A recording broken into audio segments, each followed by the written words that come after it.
Halo guys, balik lagi bersama Bang Theo di sini. Kali ini Bang Theo akan melanjutkan cerita Against the Sky Supreme. Buat kalian yang penasaran, langsung saja ya simak video kali ini.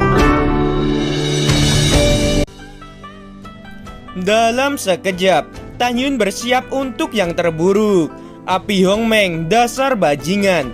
Tanyun mengutuk dalam hatinya, dan tangan kanannya berbalik ke belakang pria bertopeng hitam dan tiba-tiba mendorong keluar dari udara. Dalam getaran di udara, nyala api setinggi 5 kaki bergegas menuju pria berpakaian hitam itu. Pria berbaju hitam itu mengeluarkan raungan yang mengerikan. Minggir, tiba-tiba pria berbaju hitam itu mengeluarkan tirai kekuatan spiritual dari seluruh tubuhnya. Dan ketika dia mengguncang api Hongmeng, pagoda nomor 678 dipenuhi dengan bau daging yang terbakar. Melihat bagian belakang pria berbaju hitam, daging dan darah telah menghilang dan terlihat tulang belakang yang sangat keras. Orang tua, pergilah ke neraka. Tanyun menggunakan kekuatan atribut waktu seperti kilat, yaitu jeda waktu. Jimat waktu tiba-tiba disempurnakan oleh Tanyun, dapat mempertahankan kekuatannya untuk beberapa saat, membuat waktu dalam radius 500 zang 2 kali lebih lambat, dan Tanyun tidak terpengaruh oleh kekuatan ini. Tanyun berada di pagoda dan tidak berani menggunakan harta yang berkekuatan besar. Jika tidak, kekuatan yang dikeluarkan akan cukup untuk menghancurkan pagoda harta karun kelas menengah, dan Tanyun akan dihantam oleh harta itu sendiri sampai dirinya tidak tersisa. Ketika waktu berlalu dan ledakan menghilang, pria berbaju hitam menghilang di tempat, membawa cahaya pedang dan menikam tenggorokan Tanyun dengan kecepatan kilat. Bajingan kecil, matilah. Kecepatannya sangat cepat, sehingga Tanyun tidak bisa menghindar sama sekali. Pada saat ini, pria berbaju hitam tiba-tiba berteriak, "Bagaimana waktu bisa 2 kali lebih lambat dalam keadaan seperti ini? Langkah Dewa Hongmeng, orang tua, matilah!" Tanyun meraung. Setelah melakukan langkah Dewa Hongmeng, dia langsung menghindari pedang yang menusuk. Tubuhnya menyembur keluar dengan kekuatan spiritual emas pucat dan membuat 3 pukulan dengan seluruh kekuatannya untuk menyerang pria berbaju hitam itu. Bajingan kecil, bahkan jika kecepatan milikku 2 kali lebih lambat, kamu bukan lawanku. Ketika pria bertopeng hitam meraung, lapisan kekuatan spiritual terbentuk di punggungnya dengan cepat, membentuk pelindung tubuh. Setelah 3 pukulan, baju besi yang terbuat dari kekuatan spiritual tiba-tiba hancur, dan Tanyun berteriak, "Bakar untukku!" Nyala api Hongmeng langsung melesat ke belakang pria berbaju hitam itu. "Menjauhlah!" Pria berbaju hitam itu berteriak dan berbalik, membanting telapak tangan dan menghancurkan api yang berterbangan. Kemudian telapak tangan kirinya menembak ke arah Tanyun yang sudah mendekat, dan satu telapak tangan seperti mengandung kekuatan yang luar biasa, membuat ruang di dalam pagoda benar-benar mendidih dan terdistorsi. Api es Hongmeng. Tanyun mundur dan tiba-tiba mendorong telapak tangan kirinya keluar. Segera pria berbaju hitam itu diselimuti oleh api es Hongmeng sepanjang 3 kaki. Dalam sekejap, seluruh ruang pagoda mengembun menjadi lapisan es tebal. Pria berbaju hitam itu membeku di dalam es, dengan hanya kepala bertopeng yang terlihat di luar es. Pada saat ini, kekuatan jeda waktu menghilang. Ketika pria bertopeng itu berteriak dan marah, Tanyun ketakutan, dan tangan kanannya sudah membuka gerbang menara. Tanyun menunjukkan langkah Dewa Hongmeng, dan dia menyeringai dan berkata, "Orang tua, matilah kali ini." Segera 3 pesona badai gedung pencakar langit dicincin Qiangkun, pesona pengetahuan sangkar ruang angkasa, dan atribut kematian run kematian nirwana ditembakkan ke pagoda. Tanyun melambaikan tangan kanannya, dan ketika pintu menara tertutup tiba-tiba, api es Hongmeng dan api Hongmeng melesat keluar dari pagoda.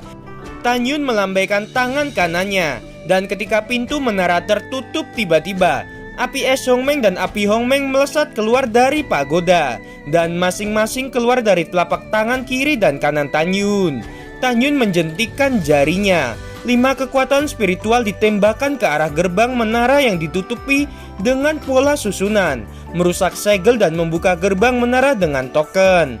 Ledakan badai langit. Penjara ruang dan tanda kematian Nirwana meledak semua ke arah orang bertopeng itu. Suara ledakan terdengar. Tanyun segera melakukan langkah Dewa Hongmeng, berkedip ke langit, dan Tanyun merasa cemas mengetahui bahwa saat ini dia telah menggunakan 5 harta untuk mengalahkan pria bertopeng. Beberapa saat kemudian, dengan kekuatan pria bertopeng yang di tahap ke-6 pemurnian jiwa, dia pasti bisa membebaskan diri dari belenggu es dan menghancurkan penjara waktu. Begitu dia bergegas keluar, Tanyun pasti akan mati dan lawannya terlalu cepat. Adapun api Hongmeng dan api es Hongmeng yang tersisa di pagoda, mereka abadi dan tidak akan dihancurkan oleh serangan harta karun. Ketika Tanyun menatap 500 meter jauhnya, pagoda ruang dan waktu kelas menengah nomor 678 terlihat ada ledakan. Ketika pagoda setinggi 100 kaki itu membengkak menjadi 300 kaki dalam sekejap, disertai dengan suara keras yang menembus ribuan mil, pagoda itu meledak. Ledakan yang sangat besar itu seolah-olah mendistorsi ruang dan waktu, menghantam Tanyun yang baru saja melarikan diri ke dalam kehampaan 800 kaki. Wah, suara ratapan tragis keluar dari mulut Tanyun. Di bawah gelombang yang luar biasa, jubah perak Tanyun menjadi hancur. Segera setelah itu, seluruh tubuhnya tercabik-cabik sepotong demi sepotong, seolah-olah pedang terbang mengeksekusinya. Darah berceceran di mana-mana. Tanyun menutupi lehernya dengan kedua tangan. Dengan darah berceceran, Tanyun mati-matian melintas menuju kehampaan. Ketika dia melarikan diri ke udara 3000 kaki, penampilannya saat ini sangat mengenaskan. Dalam kegelapan samar-samar terlihat bahwa darah keluar dari kedua kakinya. Hal yang sama berlaku untuk punggung, dada, dan kepalanya. Organ dalam terutama tulang rusuknya hampir patah. Di kepalanya darah keluar dari telinga dan hidung. Meskipun begitu, mata Tanyun mengungkapkan keinginan untuk bertahan hidup. Lengan tangannya telah kehilangan daging dan darah. Hanya sepasang telapak tulang putih yang menutupi lehernya. Aku ingin hidup. Kehendak abadi memenuhi pikiran Tanyun yang hampir pingsan. Cincin semesta di tulang jari bersinar dengan cahaya hitam, dan perahu roh berharga tingkat rendah muncul dari bawah Tanyun. Tanyun yang sedang sekarat menabrak dan mendarat di perahu roh dan mengendalikan perahu roh untuk berpacu menuju gunung abadi Changling ribuan mil jauhnya. Ah, bajingan kecil, kamu tidak bisa melarikan diri. Pada saat ini, sosok berdarah melesat ke langit di atas bidang seni bela diri, mengejar perahu roh 200 mil jauhnya. Pada saat ini, 6 tulang rusuk di dada Pang Siyuan telah patah. Darah mengalir keluar dari dadanya. Kepalanya acak-acakan, lengan kirinya bahkan hilang, dan tangan kanannya yang berdarah kehilangan 1 jari. Kemarahan dan frustasi memenuhi dada Pang Siyuan, dan dia tidak pernah menyangka bahwa dia memasuki pagoda dan gagal dalam membunuh Tanyun. Dia bahkan tidak menyangka bahwa Tanyun benar-benar memiliki jimat penundaan waktu yang langka dan jimat pengetahuan penjara ruang. Bahkan lebih tak terduga, Tanyun mengeluarkan 6 harta untuk melawan dirinya. Untungnya Pang Siyuan tepat waktu melepaskan diri dari penjara es. Meskipun bayarannya mengorbankan kapal harta karun kelas menengah. Jika tidak, dirinya akan mati tanpa tersisa apapun. Pada saat ini, perahu roh berharga kelas menengah Pang Siyuan menyelamatkan hidupnya. Meski menjadi hancur, dia terluka parah dan hanya bisa mengendalikan pedang terbang untuk memburu Tanyun. Di bawah langit malam yang gelap, pedang terbang di kakinya gemetar. Pang Siyuan melihat perahu roh harta karun tingkat rendah yang tidak dapat dikejar, dan dia sangat marah sehingga dia muntah darah. Bajingan kecil sialan, jika orang tua ini tidak terluka parah, kamu tidak akan bisa melarikan diri bahkan jika kamu mengendalikan perahu roh. Terlepas dari trauma fisik, Pang Siyuan dengan panik mengerahkan kekuatan spiritual di tubuhnya. Tiba-tiba menerbangkan pedang dengan kecepatan 10% lebih cepat. 20 mil, 19 mil, jarak dengan Tanyun semakin dekat. Pada saat yang sama, di lapangan seni bela diri raksasa, kekuatan ledakan begitu kuat sehingga medan seni bela diri berjarak 15 mil. Tanah yang diaspal dengan batu ungu keras menjadi retak. Akibat lainnya menyebabkan beberapa puncak di sekitar bidang seni bela diri menjadi runtuh dan debu memenuhi langit. Potongan-potongan batu besar yang hancur jatuh seperti meteorit, berguling-guling di tepi bidang seni bela diri. 999 pagoda ruang dan waktu kelas menengah lainnya runtuh satu demi satu, dan aula otorisasi telah hancur berkeping-keping. Bidang seni bela diri raksasa hancur dan berantakan. Hanya pagoda ruang dan waktu kelas atas yang masih berdiri di tengah bidang seni bela diri. Pada saat ini, 999 murid dari pagoda yang tergeletak di tanah berkedip dan kaget. Para murid melihat sekeliling pada pemandangan yang sangat kacau di depan mereka. Setelah keheningan singkat, jeritan ngeri merobek malam. Ada apa? Bagaimana bisa lapangan seni bela diri raksasa kita menjadi seperti ini?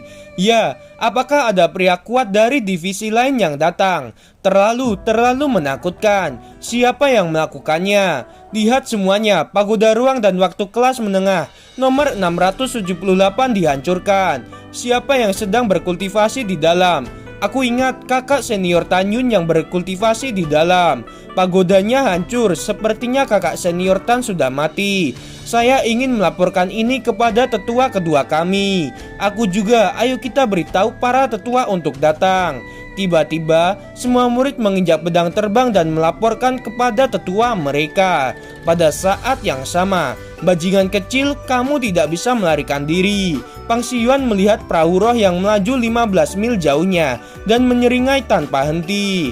Di perahu roh, Tan Yun yang tampak mengerikan menutup telinganya, dan satu-satunya keinginannya adalah melarikan diri.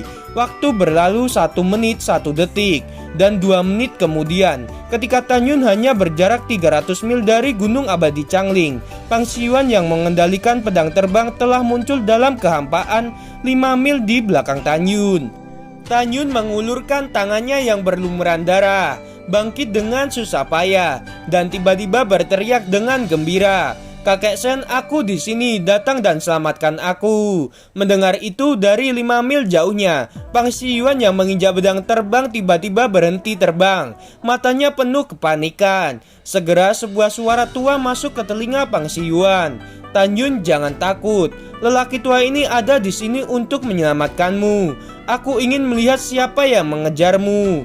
Pang Siyuan yang menegangkan sarafnya, ketakutan berbalik dan melarikan diri. Melarikan diri 5 mil jauhnya dalam satu tarikan napas. Dia terkejut dan marah. Suara itu mirip dengan suara Shen Qingfeng. Tidak bagus, aku harus cepat pergi. Memikirkan hal ini, Pang Siyuan melepaskan kesadaran spiritualnya, meninggalkan Tan Yun yang telah melarikan diri ratusan mil jauhnya, di mana bayangan Shen Qingfeng terlihat di kehampaan yang luas. Tan Yun ini terlalu licik. Pang Siyuan sangat marah, tetapi tahu bahwa dia tidak bisa lagi mengejar Tan Yun. Malam ini di lapangan seni bela diri raksasa terjadi keributan besar. Setelah itu, kepala divisi menginstruksi para tetua pergi ke kuil Bingking untuk menyelidiki. Pada titik ini, Pang Siyuan mengerutkan kening. Tidak, saya harus mencari alasan. Jika tidak, ketika Shen Subing melihat saya terluka, dia pasti akan curiga. Semakin Pang Siyuan memikirkannya, dia semakin takut dan buru-buru berbalik dan terbang menuju Gunung Pangdausian 40.000 mil jauhnya. Setelah beberapa saat, Tan Yun yang sedang sekarat, pusing dan pusing ketika dia muncul di langit di atas Gunung Abadi Changling. Dia tidak bisa lagi mengendalikan perahu roh, dan perahu roh itu menabrak ke puncak. Suara keras yang memekakan telinga bergema di seluruh gunung peri Changling, dan seluruh gunung sedikit bergetar. "Persetan, apa yang terjadi? Apa yang terjadi?" Danyu bergegas keluar rumah. "Danyu, ada apa? Danyu, apa yang terjadi? Apakah ada gempa?" Murid tukang lainnya berlari keluar satu demi satu, menatap Danyu yang keluar lebih dulu dengan rasa ingin tahu.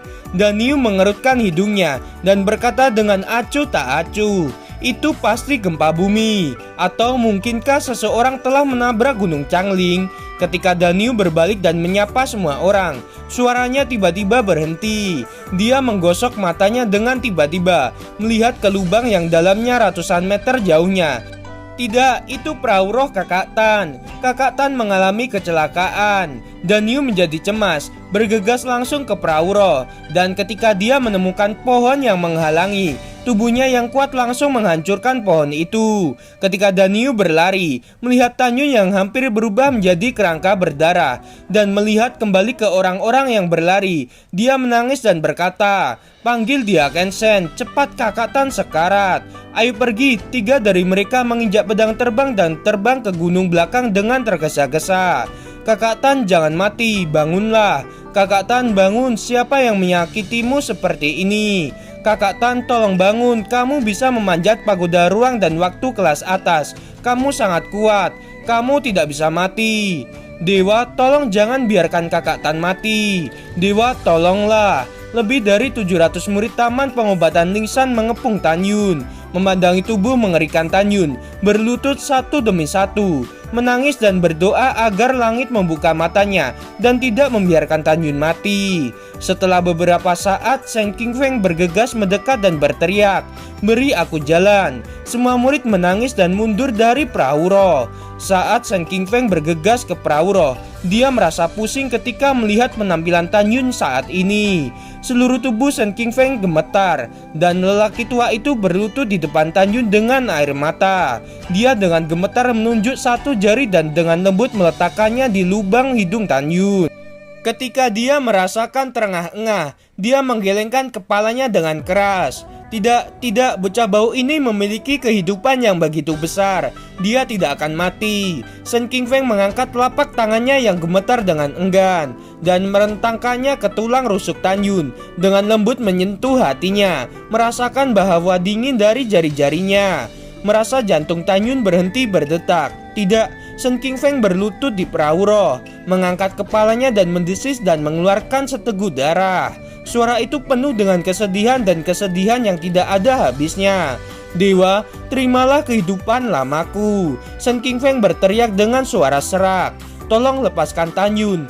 Tolong gunakan kehidupan lamaku sebagai ganti nyawanya." Shen Qingfeng menangis memilukan. Dia memegang kepala Tan Yun dan terus gemetar. "Tan Yun, aku mohon kamu bangunlah. Hidupmu sangat pahit. Awalnya kami mengira kamu adalah jiwa janin sampah, dan para kepala divisi dalam mempermalukanmu sebagai sampah. Sekarang kamu akhirnya menjadi terkenal. Bagaimana kamu bisa mati? Bangunlah, bangunlah." Shen Qingfeng terus gemetar, memanggil Tan Yun lagi dan lagi, berharap Tan Yun akan bangun. Tapi tubuh Tan Yun berangsur-angsur menjadi dingin di tangannya. Dingin mengerikan, membuat hati Shen Qingfeng menjadi sakit. Shen Qingfeng menangis. Hal yang sama berlaku untuk lebih dari 700 murid Taman Pengobatan Ningsan di belakangnya. Dari tangisan Shen Qingfeng, para murid tahu bahwa Tan Yun telah mati. Kakak Tan yang membela murid tukang sudah mati. Di mata semua orang, Kakak Tan yang kuat memanjat pagoda lantai 108 telah hilang. Angin kencang menggerakkan rambut semua orang, tetapi tidak bisa membubarkan air mata di mata semua orang. Tangisan yang menyayat hati bergema di Gunung Peri Changling untuk waktu yang lama. Setelah setengah jam, Shen Qingfeng menangis dan menjadi serak. Dia memeluk tubuh Tan Yun, berdiri dengan gemetar dan berteriak putus asa, bergema ratusan mil di kehampaan. "Sungguh malang nasibmu, Tan Yun. Lelaki tua ini akan menguburkanmu supaya kamu damai di sana. Jangan khawatir, lelaki tua ini bersumpah akan menemukan si pembunuh dan membalaskan dendammu." Shen Qingfeng meneteskan air mata sepanjang jalan dan memeluk Tan Yun sampai puncak. Para murid mengikuti sambil menangis. Danyu menangis dan matanya menjadi bengkak. Dia melihat kembali kerumunan dan tersedak dengan isak tangis. Kakak Tan sangat baik kepada kita saat dia masih hidup. Sekarang dia tidak ada lagi.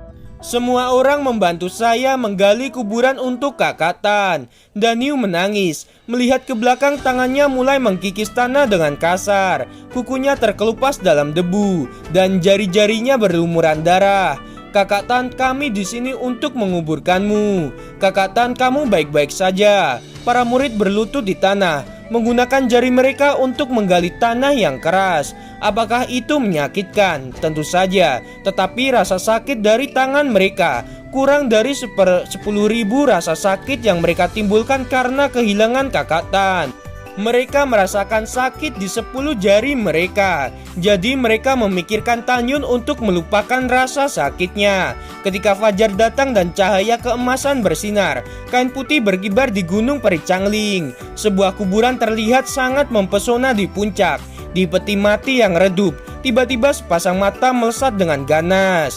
Halo teman-teman, gimana episode hari ini? Makin seru bukan? Buat kalian nih ya yang masih penasaran sama kelanjutannya, langsung saja subscribe channel Bang Teo ini supaya kalian dapat notifikasi jika ada video terbaru. Terima kasih.